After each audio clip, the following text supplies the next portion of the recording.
Hey guys, how's it going? Hope you're having a great day. If you celebrate Valentine's Day, happy Valentine's Day. I've never been much of a one for celebrating it. It's not really an important holiday to me. I do have bad memories of elementary school where you got your little cards from your little classmates, and if you didn't get a bunch, it meant that you sucked. So bad memories about that. Maybe that's why I don't like Valentine's Day very much. So hope you're having a great one, though. If you enjoy that, that's awesome. Hey, Ryan, how's it going? So I thought, because it's Valentine's Day, why not talk a little bit about your heart?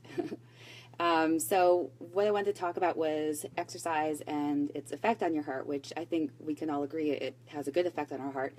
But I've had clients and I've known a lot of people who are new to exercise be concerned that if they push themselves too hard, they're going to damage their heart. So I thought I would talk a little bit about that.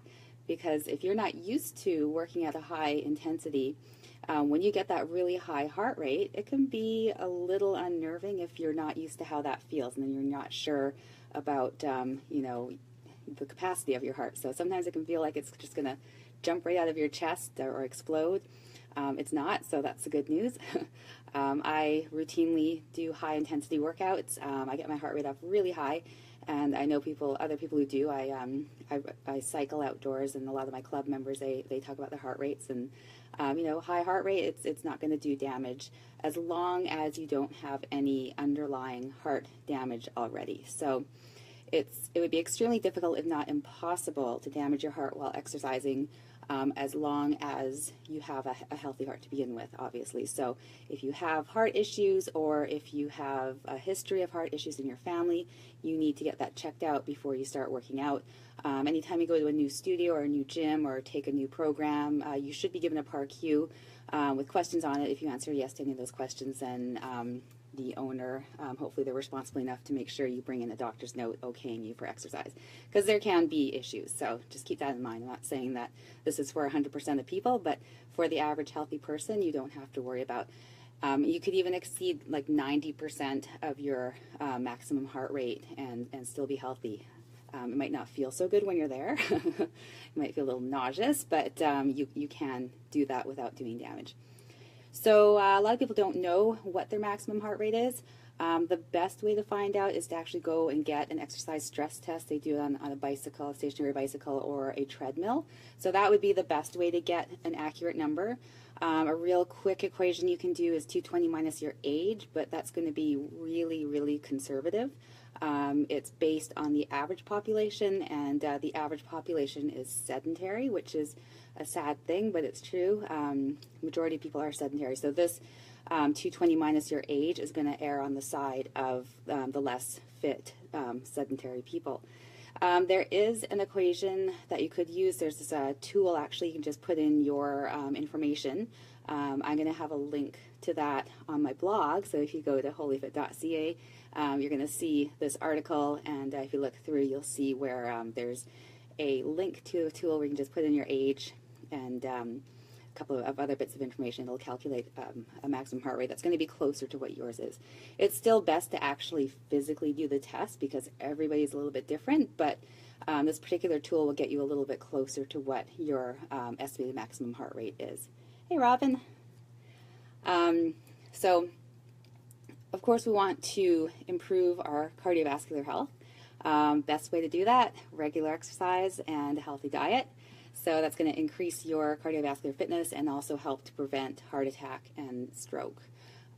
Again, you do need to have a healthy heart to begin with. So like I said, if you have any heart issues, make sure that you talk to your doctor before you start working out, and make sure you know what intensity you should be working out at.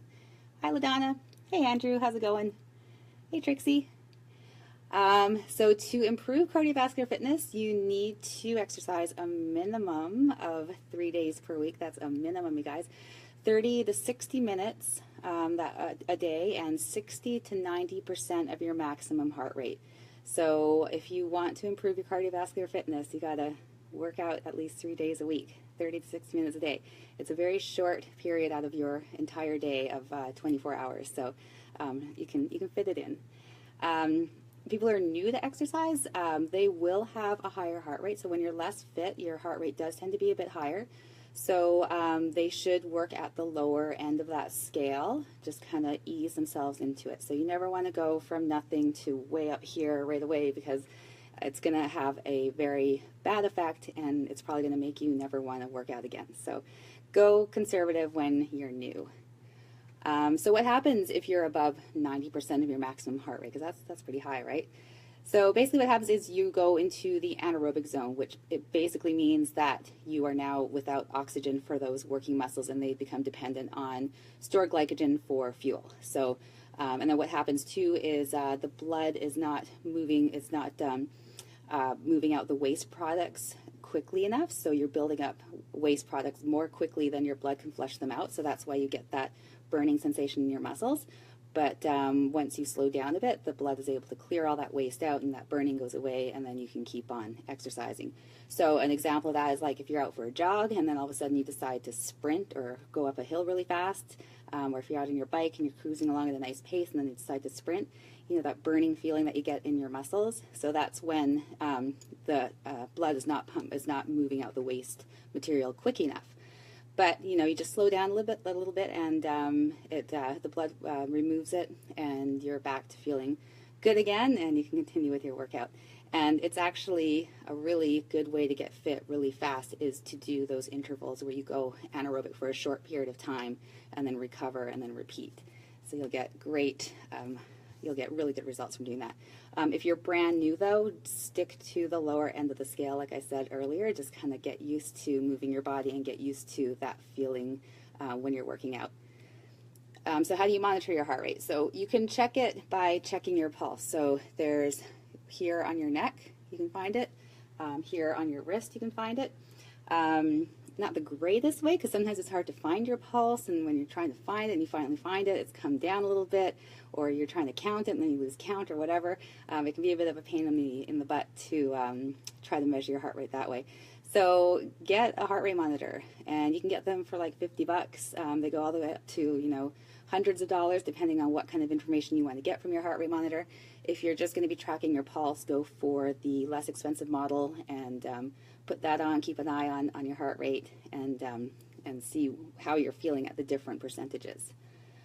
So there's other things that could actually increase your heart rate. So maybe this has happened to you before, where you're doing your usual workout and you notice that your heart rate just feels like it's higher. Maybe you've got a heart rate monitor on, you see that it's higher, and you're wanting to know what's going on. So some other things that can increase your heart rate: dehydration. So always remember to drink lots of water. Drink before, during, and after your workouts. Fatigue. So if you've been, you know, really burning the candle at both ends and you're feeling fatigue, that can cause an increase in your heart rate. Infection with or without fever.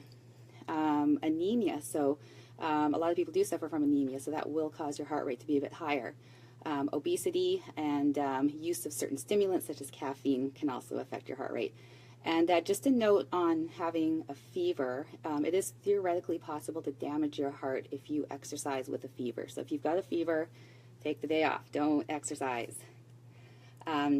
So, you know, get out there and don't be afraid to get your heart rate up to that uncomfortable level. It's good for your heart. It's going to make it stronger. Again, if you're new, stick to the lower end. Get used to how you're feeling. See how you feel, you know, at different levels, and then as you start to feel a little more comfortable with the discomfort of exercise, you can start pushing a little bit and watch how your heart responds to that and see how you feel. You know, I get my heart rate up super high sometimes, and it's fine. I've never had any problems. I've been teaching spin for years, and when I first started teaching spin, my heart rate would go so high. Part of it was the workout. Part of it was just the adrenaline of being nervous and teaching spin, because when I first started, I was very nervous about it. But, you know, never had any damage. I did feel dizzy a few times, but never did any kind of damage to my heart. So, you know, if you're going to get out there, go ahead and go for it. If you're new, work with a trainer so that they can guide you. But you do have to, you know, you do have to push yourself a bit. So don't shortchange yourself on your workouts because you're afraid that you're going to have a heart attack if you get your heart rate up really high, because as long as you have a healthy heart, that's not going to happen. So that's my thing for today that I wanted to talk about. I got to get ready for my class. Not sure how many people I'm going to get tonight because it is Valentine's Day. I don't know if everyone's going to be celebrating Valentine's Day, but they should be celebrating it here, doing a spin class, because that's good for your heart, right? They can bring their partner with them. So I'm going to run. Hey, Valerie, how's it going? Hi, Kirsty. So have a great day. If you have any questions, feel free to message me. If you can't get over to check my blog for that link to that tool that will calculate your maximum heart rate, send me a message and I'll just copy and paste it and send it to you. So have an awesome evening. Talk to you soon.